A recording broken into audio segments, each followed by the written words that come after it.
Ligne droite. Très haut, il y a une place pour nos idées. Vue de haut. Ça, c'était Marie-Antoinette, un magnifique tube chanté par Dimitri Casali, qui nous a rejoint. Ce qu'il faut dire avec Dimitri Casali, c'est qu'il sait se faire désirer. Alors, je précise, on est en pleine crise de la repentance, à un moment où certains philosophes mandatés par l'Élysée demandent de reconnaître les racines africaines de la France et d'en finir avec le mythe des origines chrétiennes et européennes. Et vous, Dimitri Casali, vous glorifiez au contraire avec le sourire et la chanson la naissance des cathédrales, qui s'assimile à la naissance de la France. Et vous dites même qu'il faut aimer l'histoire de France. Mais quel culot, Dimitri Casali. C'est terrible ce que vous nous dites là. Non, mais c'est vrai que c'est un sujet fondamental. D'abord, l'éducation et la transmission de notre culture et de notre histoire à nos jeunes, à tous nos enfants.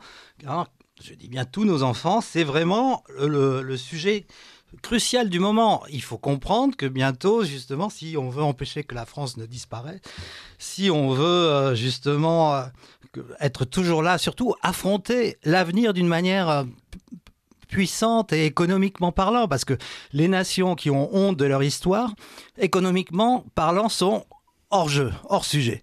Donc, il faut absolument, ma phrase fétiche, vous la connaissez tous, c'est « si nous voulons marcher vers le futur, retournons toujours à nos racines ».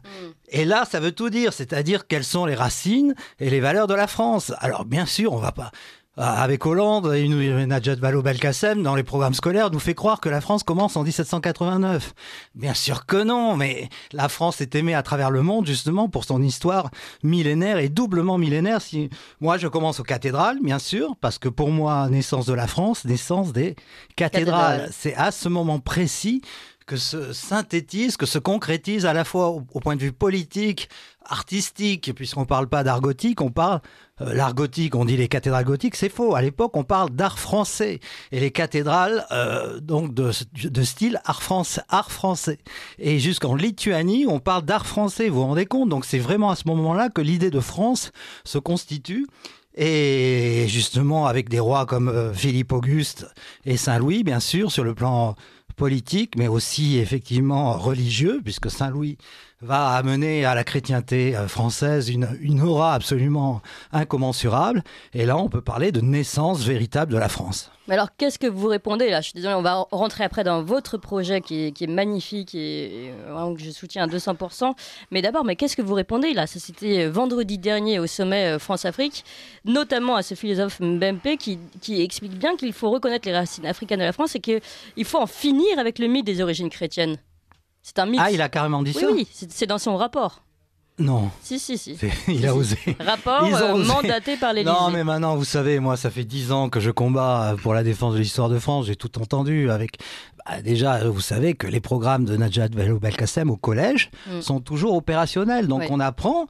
Justement, les cathédrales, c'est pour ça que j'ai voulu ne font pas partie du programme de 5e.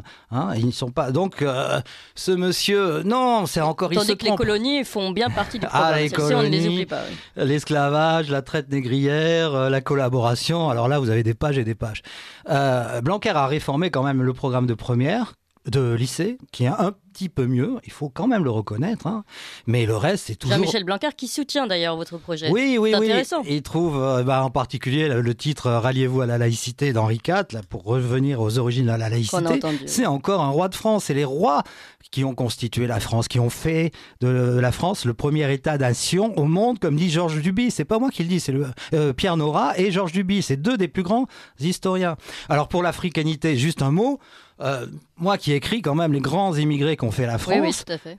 Deux ouvrages là-dessus, et qui suis très fier que Joséphine Baker rentre enfin au Panthéon, puisque moi je l'avais mis en couverture de mon bouquin il y a 14 ans déjà, il y a 15 ans, puisque c'est elle qui disait « c'est la France qui m'a faite », et la France a fait de Joséphine Baker la première star noire internationale. C'est ça qu'il faut expliquer à nos enfants. Alors si c'est ainsi assumer notre part d'africanité, oui, alors ça je veux bien sûr, en parlant de Blaise Diané, premier député noir entré à l'Assemblée nationale en 1914, parler de Léopold Sédar Senghor, qui est un des plus grands poètes, je souligne, de la langue française, et il avait un regard justement absolument très modéré sur ce racialisme, sur ce décolonialisme, beaucoup plus qu'Aimé Césaire, alors qu'on parle d'Aimé Césaire à tout bout de champ, et on oublie totalement totalement Léopold Sédar Senghor. Donc voilà, si c'est ainsi, sans parler des 150 000 combattants morts pendant la Première et la Seconde Guerre mondiale, ça, il faut toujours le rendre, parce qu'il y avait beaucoup de Français, malheureusement, qui n'ont pas combattu. Ça, il faut le dire aussi. Ce qui est fascinant, Dimitri Casali, c'est que pour des historiens comme vous, qu'on accuse très facilement d'être des fans du roman national, donc d'avoir une vision extrêmement politique de l'histoire, à partir du moment où ils ne se plient pas au politiquement correct, on voit les programmes de l'éducation nationale aujourd'hui, on s'aperçoit que ce sont eux-mêmes qui ont une vision ultra politique, justement, de l'histoire, mais politique dans l'autre sens. Idéologique, oui, c'est ça. Vous, est-ce que vous considérez que vous faites partie justement de ces historiens du roman national ? Est-ce que vous considérez que votre mission est politique ? Alors, d'abord, depuis tout le temps, je l'ai dit à tout le monde, à Jean-Pierre Chevènement, je l'ai dit justement à Pierre Nora, il ne faut plus parler de roman national, il faut parler de récit national. L'histoire de France est tellement belle qu'elle n'a pas besoin d'être romancée. Ce titre roman national, je le sais puisque je suis un des chantres de l'histoire lavicienne d'Ernest Lavis. J'ai écrit la suite du Petit Lavis, qui a été justement mon best-seller. Et Lavis, que je connais très bien, parlait plus de récit national et de roman national. C'est ces critiques qu'il a subies, justement, qui parlent de roman. Lui, il parlait toujours de récit et de raconter une histoire. D'ailleurs, dans cet opéra rock, vous voyez bien que je raconte l'histoire de France. Et bien sûr, oui, idéologiquement parlant, c'est très difficile parce que en face, on a un camp qui est complètement hémiplégique. Ils veulent pas, que ce soit le président de la République, de toute façon, est le pur produit. On voit très bien qu'il est peut-être très bon en philosophie. Il cite Ricoeur à tout bout de champ, certes. Il est très bon. Je pense qu'il a des compétences en économie, certes, excellentes même. Mais en histoire, il n'y connaît rien. Il n'y connaît rien. Il est né. Vous vous rendez compte ? Il est né en 77 ou 78, c'est-à-dire qu'il est le produit, quand il avait 20 ans, c'était 80, c'était en plein dans les réformes de Lionel Jospin, le pauvre. Il a appris toute cette histoire culpabilisante. La guerre d'Algérie, il n'y connaît rien. Ça ne s'est pas arrangé depuis, je peux vous dire. Ça ne s'est pas arrangé, c'est pour ça qu'il n'y connaît rien. Là, il a enfin, vous avez vu, il a enfin ouvert les yeux en disant que l'Algérie vivait dans la haine de la France et qu'il y avait une rente mémorielle. Après 4 ans de gouvernement, alors que c'est l'homme le mieux renseigné, voilà, il est en train de faire son éducation. Mais vous me direz, mieux vaut tard que jamais. Mais donc pour vous, quand même, c'est primordial de passer par l'éducation. Vous ciblez tout particulièrement cet opéra rock, cet histo-rock pour les enfants. Enfin, après, ça pourrait être et oui, parce que tout le monde, là, mes confrères, alors sont là... Je vous parle pas, c'est quand même... Il y a des microcosmes, vous savez, il y a d'abord les universitaires parisiens qui prêchent que pour leur paroisse. Après, il y a les microcosmes napoléoniens et tout, qui eux font des conférences pour les 87 ans, complètement cacochis, mais ils ne pensent pas du tout aux jeunes générations. Je ne comprends pas ce manque de vision. Il n'y a aucun visionnaire dans tous nos décideurs actuels et rien n'est fait pour la jeunesse. Moi, justement, ça part du terrain. Vous avez bien raison de m'y ramener. Moi, j'étais prof en banlieue à Cergy-Saint-Christophe pendant 11 ans exactement. J'avais 100% d'immigrés dans ma classe il y a déjà 12-13 ans. Donc vous imaginez maintenant, c'est plus Et vous aviez réussi justement à les passionner, à leur donner envie d'aimer l'histoire de France. Il fallait réformer entièrement les programmes scolaires.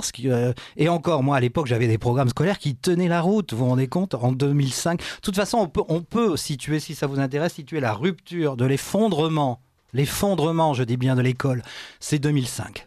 2005, il y a les émeutes des banlieues, il y a Chirac qui lâche à tous les niveaux, et là l'éducation nationale qui va réformer les programmes, qui commence l'apprentissage des nouvelles réformes, qui vont passer sous Nicolas Sarkozy avec Xavier Darcos. C'est un gouvernement de droite qui a mis les empires africains au programme en délogeant François Ier et Louis XIV. Oui, c'est sûr. Mais ça, il ne faut pas l'oublier. C'est-à-dire qu'on a fait s'effacer l'histoire de France et l'assimilation au profit d'une inclusion, on va dire, assez gauchiste, en fait, de dire votre culture est formidable et plutôt que de vous apprendre la culture française, on va vous apprendre votre propre culture, finalement. Exactement, et c'est vraiment un très mauvais calcul parce qu'on parlait tout à l'heure de Joséphine Baker, de Blaise Diané, de Léopold Sédar Senghor. Ce qui les fascinait justement, c'était François Ier, Louis XIV et les cathédrales. Mais ils sont fous, ils se tirent une balle dans le pied, ils ne comprennent pas que justement en gommant toute cette histoire, cette grande et belle histoire, moi je continue à dire que l'histoire de France, c'est une des plus belles histoires qu'il y ait au monde. On ne doit pas avoir honte de notre histoire. Eh oui, alors ça, j'ai écrit l'histoire de France interdite, des intégrations françaises,